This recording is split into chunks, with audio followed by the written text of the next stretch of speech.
ABŞ uğur formunu tapa bilmir. Türkiyə ordusu müdaxilə etməsə, İranı məğlub etmək mümkün olmayacaq. Nə PKK, nə də IŞİD terrorçuları bu işi bacara bilər. Bu sözləri politoloq Turab Rzayev İsrail və ABŞ-ın İrana qarşı hərbi əməliyyat haqqında qeyd edib. Ərəb ölkələri yavaş-yavaş zinciri qırır. Səudiyyə öz ərazisindən hücuma icazə vermir. İran da ona təşəkkür etdi.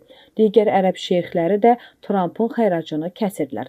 Deyirlər Amerikaya 3 trilyon dollar qoya bilməyəcək. Çünki dağıntılar var, onlara bərpaya pul lazımdır. Yəni qoruya bilmirsənsə, sənə niyə xərac verək? ABŞ-ın ərəblərin mühafizəsini azaldıb, İsrailə yönəlməsi mənfi qarşılanıb.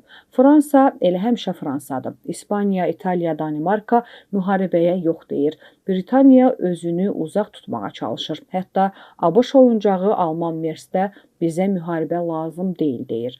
Meydanda bir Trump qalıb, bir də Netanyahu. Netanyahu Livana hücumla bəlkə torpaq tutdum, İranı bura kompensasiya etdim düşünür. Liberman da daxil, digərləri onu ilk fürsətdə devirəcək. ABŞ tarixinin ən İsrail əleyhdarı dövrünə daxil olur.